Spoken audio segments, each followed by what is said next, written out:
우리가 전쟁이 났다라고 하면 방산주, 정유주, 해운주 뭐 이런 종목들이 바로 떠오를 수밖에 없잖아요. 그렇죠. 예, 그래서 이런 종목과 섹터가 이번 주 내내 갈까에 대한 고민을 한번 얘기를 해보려고 합니다. 뭐 방산주, LIG 넥스원, 뭐 급락장에서도 13% 폭등하는 모습을 보였고 풍산이 요즘 미쳤더라고요. 풍산 실적도 좋다고 막 계속 리포트 나오면서. 그렇죠. 거래가 폭발했습니다. 풍산 아시는 것처럼 뭐 구리를 활용해서 뭐 그걸 재련해서 판매하는 그런 기업인데 그 중에 대표적으로 우리가 얘기하는 게 총알이죠, 총알. 그래서 풍산이 급등을 했고요. 방산주이자 구리 관련주 16% 올라갔습니다. 그리고 또 정유주, S51 아무래도 국제유가가 그동안 엄청나게 눌려 있었기 때문에 거기에 이제 폭발하는 과정에서 와 이거는 뭐 거의 WTI랑 차트가 거의 똑같네요. 올라가다가 말았던 거. 이렇게 급등이 나왔었고요. 그리고 또 해운주, HMM 만약에 호르무즈 해협을 막는다면 해상 운임 가격이 폭등을 하면서 해운주가 수혜가 될 것이다 라는 그런 시나리오까지 시장이 반영을 하고 있는 모습입니다. 그리고 이게 좀 다른 개별 이슈도 있잖아요. 어떤 이슈가 있죠? 이 부산 이전? 아 부산 이전? 그게 호재예요? 그거 모르겠어요. 근데 그것 때문에 반응은 있었는데 그것 때문에 오른 건 아닌 거잖아요 이번에. 부산으로 HMM이 가는 거예요? HMM은 부산에 지금 있지 않아요? 이거 저도 정확히. 아 그래요? 네, HMM을 뭐 본사는 좀 남아 있나? 이전을 이제 부산으로 한다는 얘기. 아 그래요? 거죠. 네. 뭐 근데 그것 때문에 지사마가 오른 건 있는 아닌 것 거예요. 같습니다. 네, 알겠습니다. 그럼 이런 종목들 중에서 그리고 또 중소형주도 있잖아요. 중소형주 뭐 한번 볼까요? 뭐 빅테크. 근데 이런 거는 사실 네. 그냥 뭐라 그러죠? 그냥 이벤트 그쵸. 이벤트 종목이잖아요. 이벤트 딱 터졌다 하면 요이 땅 하면서 가는 그런 종목. 그렇죠. 그 뭐 그냥 참고만 하시라고 뭐 이런 종목이 있다. 흥구석유. 제가 사실 지난주 금요일에 아침에 K픽 하면서 뭐 유가가 갑자기 요즘 움직입니다. 그리고 뭐 트럼프 대통령이 뭐 이라크 미국 대사관의 사람들을 대피시켰답니다. 뭐 이러면서 뭐 이런 종목들이 움직입니다라고 했는데 참고만 하세요 했거든요. 근데 상한가 들어가 버리더라고요. 그러니까 좀 민망해졌어요. 뭐 한국석유, 흥구석유 이런 그러니까요. 종목들은 그냥 이벤트성으로 가신다고 보면 될 것 같아요. 그때 뭐 대왕고래 때도 그냥 상관은 없지만 석유 이름이 붙었기 때문에 맞아요. 진짜 상관은 없죠. 상관은 없습니다. 그 흥 하면은 또 흥하 해운도 있거든요. 정유 해운의 흥자 이런 것들이 과연 지속될 수 있을까에 대해서 뭐 일단 종목은 말씀드렸고 그 생각을 좀 해보려는 제가 시간을 마련해 봤는데 일단 월가도 그렇고 여의도도 그렇고 전반적으로 이렇게 보고 있습니다. 확전은 가능성이 높지 않다. 혹시 어떻게 생각하십니까? 저도 비슷하게 생각해요. 그 혹시 배경에 대해서 뭐 지금까지 뭐 얘네가 한두 번 싸운 것도 아니고. 야 그렇군요. 그것도 맞죠. 사실 싸웠다는 얘기는 계속 접해오잖아요. 맞아요, 주기적으로. 맞아요. 언제 싸울지를 몰라서 그런 거지 우리가. 그래서 뭐 일단 시장에서는 이런 반응이 지배적인데 그 이유에 대해서 제가 좀 설명을 드릴게요. 배경에 대해서.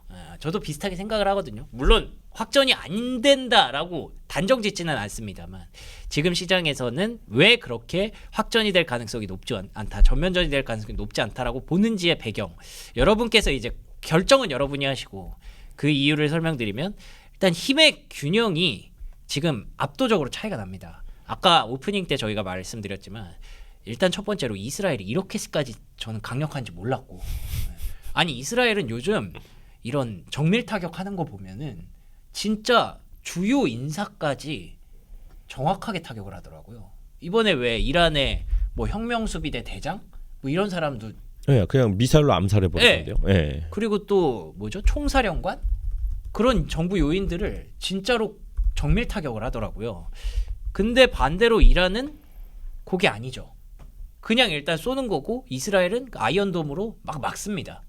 물론 이스라엘도 피해가 없는 건 아니지만 일단 기본적으로 또 작년에 한 차례 이런 소동을 겪으면서 이란의 군사력이 많이 약해졌다고 하더라고요.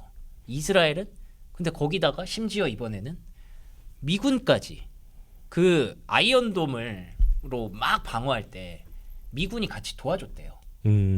이게 뭐 일단은 미군이 도왔다라는 게 명백한 미국의 그 입장은 아닙니다. 근데 외신들의 그 상황을 보니까 미군이 거기에서 같이 지원을 해줬다는 정황들이 있다고 합니다. 그렇다는 건 지금 쉽게 도식화를 해보면 이란 대 이스라엘 미국이에요. 이 누가 이길까요? 당연히 당연하잖아요. 네. 그 이란이 이걸 모를까요? 그 트럼프 기조만 봐도 대놓고 그냥 그니까요. 예, 이스라엘 무기 그냥 주는 거 아니에요, 이거 그냥? 그렇죠. 예. 예. 지금 그리고 또 그 젤렌스키 대통령이 그 얘기를 했어요. 원래 우크라이나에 들어오려고 했던 그 미국의 무기들이 지금 다 이스라엘에 갔대요. 계획된 거네요, 다. 그렇죠. 다 예. 계획해서. 그러면은 이제 이란이 선택지를 어떻게 가져가겠느냐로 되질문이 나오는 거죠. 당연히 이란 입장에서 물론 공격을 받았기 때문에 보복을 안 할 수는 없지만 그 강도와 세기를 적절하게 조절을 하지 않겠느냐라는 게 지금 시장의 어떤 분석입니다. 이 정도면 글로브 주고 싸워라 이거죠. 그러니까요. 네. 그래서 여기 보시면은 그 컨플릭트 이게 그 갈등이잖아요. 갈등이 이제 완화될 수밖에 없는 이유에 대해서 그 곳곳에서 얘기를 하는데 일단 앞서 말씀드린 대로 이란의 군사력이 이스라엘 대비해서 많이 악화가 돼 있고 그리고 이란 입장에서도 지금 이스라엘이랑 미국이 막 퍼붓는 상황에서 아무리 그 순위파 시아파로서의 어떤 갈등은 있지만 큰 틀에서 봤을 때 어쨌든 이슬람 전체 중동 전체가 약간 공격을 받는 그런 상황이잖아요. 그러면 다른 나라들이랑 뭐 사우디랑 어떻게든 좀 친하게 지내려는 모션이라도 취해야 되는데 만약에 원유 공급을 차단해 버리면 서로 어떤 그 갈등이 또 심해집니다. 중동 안에서 그런 것까지 과연 다 같이 적으로 돌릴 수가 있겠느냐 이란이 지금 이런 상황에서 그리고 또 호르무즈 해협이 결정적으로 봉쇄하기가 어렵대요. 왜 그렇게 보냐면 여기 호르무즈 해협을 봉쇄하기 어려운 배경에 대해서도 CNBC가 분석을 했는데 일단 이란이 만약에 석유 시설을 타격을 받았어요. 생산 시설을 타격을 받았으면 이란도 열받아서 호르무즈를 끊을 수 있어요. 근데 이란도 돈이 없어요 지금.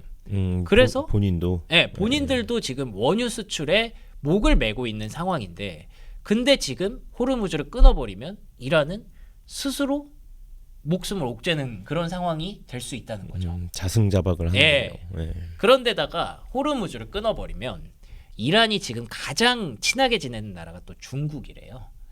근데 그 중국도 힘든 거 아시죠? 네.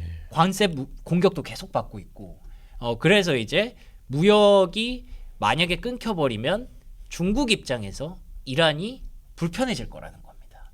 그러니까 이란이 여기를 끊어버리면 적으로 그 같은 아군이라고 생각했던 나라들이 적으로 돌아설 수 있는 그런 가능성을 배제할 수 없다는 거고요. 그럼 진짜 딱 해협을 막는 순간 딱 선 넘는 거네요. 그렇게 될 수도 있는 거죠. 어떻게 보면.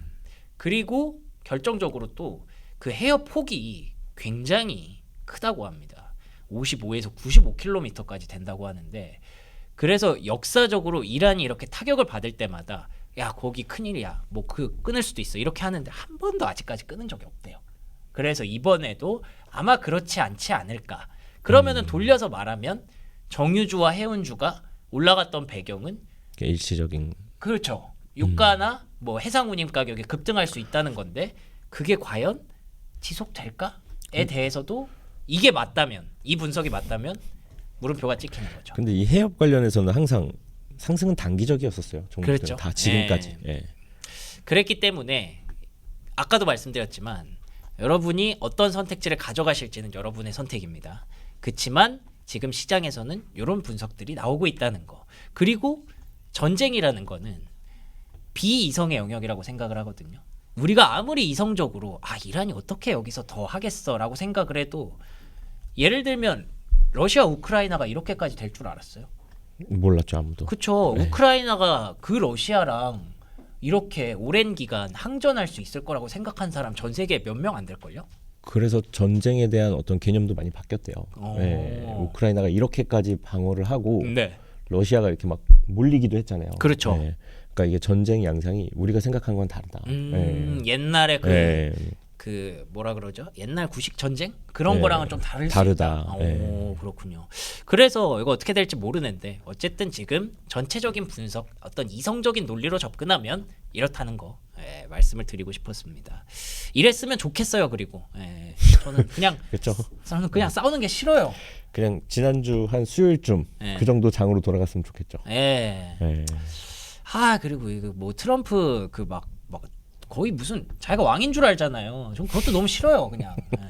그 막 미국에서도 그래서 그 이거 많이 한대요. 노킹. 예, 예. 아니 그 시위. 예, 그러니까 노킹 시위라고. 예. 너 왕이 아니다. 맞아, 그래서 노킹, 맞아. 피켓 들고 있던 사진을 봤어요. 예. 참 모르겠어요. 그냥 지금 세상이 이런 리더를 원하는 건가 싶어서 뭐 받아들이고는 있습니다만. 약간 안 그래도 되는데 막 들쑤시고 다니는 느낌은 솔직히 있긴 해요. 예. 근데 뭐 세상이 그런 리더를 원하나 보죠.